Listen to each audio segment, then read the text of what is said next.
नमस्कार दोस्तों, आज का ये वीडियो बहुत ही इंपॉर्टेंट और जरूरी है आप सभी के लिए। तो finally income tax return filing की जो ड्यू डेट है उसको एक्सटेंड करने के लिए सीबीडीटी द्वारा नोटिफिकेशन जारी कर दिया गया है 27 मई 2025 को, यानी आज की डेट में अभी 1-2 घंटे पहले नोटिफिकेशन जो है वो सरकार द्वारा जारी कर दिया गया उनके ट्विटर हैंडल पर। तो यहां पर ड्यू डेट जो है वो एक्सटेंड कर दी गई है सीबीडीटी द्वारा 27 मई 2025 को, और ये जो है प्रेस रिलीज जारी करी गई है और इस प्रेस रिलीज में कारण भी बताया है और कब तक ड्यू डेट एक्सटेंड करी है इसके बारे में भी जानकारी दे दी है। तो कारण यहां पर बताया गया है कि जो नोटिफाइड करी थी हमने इनकम टैक्स रिटर्न, उसमें कई सारे चेंजेस किए थे।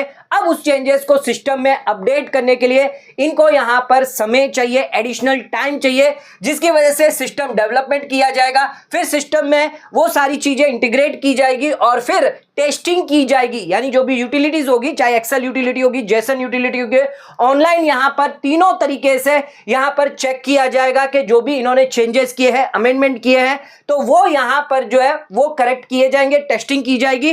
करेक्शन होने के बाद यानी तीनों ही चीजें जो है वो सही रिजल्ट देंगे, उसके बाद ही यहां पर जो है आपके लिए इनकम टैक्स फाइलिंग जो है वो ओपन करी जाएगी। तो इसके लिए सरकार को कुछ समय चाहिए, जिसकी वजह से यहां पर समय अब लग रहा है। तो यहां पर फाइनली जो है फाइनेंशियल ईयर 24-25 जिसका हम इंतजार कर रहे थे, यानी कि असेसमेंट ईयर 25-26, अगर आप नॉन ऑडिट केस वाले हैं उन लोगों के लिए जो ड्यू डेट थी 31 जुलाई, वो सरकार ने बढ़ाकर 15 सितंबर कर दी है। तो 15 सितंबर 2025 तक अब आपकी नई ड्यू डेट है, यानी 45 दिन का समय और यहां पर आपको दिया है ड्यू डेट के बाद। तो अभी आपके पास फिलहाल 2 महीने बचे हुए हैं, यानी जून का महीना है, जुलाई का महीना है, और अब आपके पास जो है और 45 दिन और होंगे, यानी अगस्त का महीना भी होगा और आधा सितंबर का महीना भी होगा।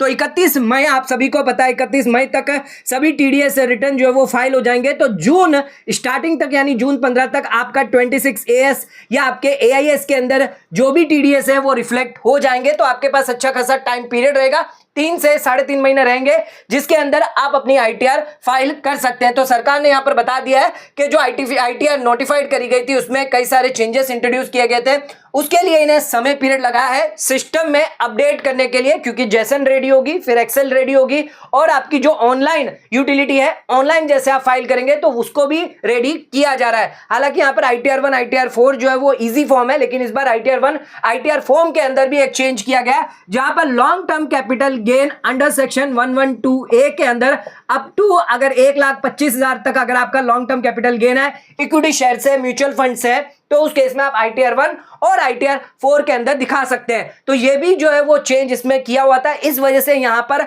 समय अब लग रहा है। और आईटीआर 2 आईटीआर 3 में भी बहुत सारे चेंजेस जो है वो किए गए थे, जिसकी वजह से इन चेंजेस को जो है वो अपडेट करने के लिए, यूटिलिटीज में अपडेट करने के लिए, उन्हें टेस्ट करने के लिए यहां पर समय लग रहा है इनकम टैक्स डिपार्टमेंट को। तो इनकम टैक्स डिपार्टमेंट ने जो ड्यू डेट है वो यहां पर एक्सटेंड कर दी है। तो ड्यू डेट जो एक्सटेंड हुई है वो नॉन ऑडिट केस वालों के लिए हुई है, फाइनेंशियल ईयर 24-25, असेसमेंट ईयर 25-26 के लिए। तो ये इंपॉर्टेंट जानकारी है। तो नोटिफिकेशन जो है यानी प्रेस रिलीज जो है वो जारी कर दी गई है।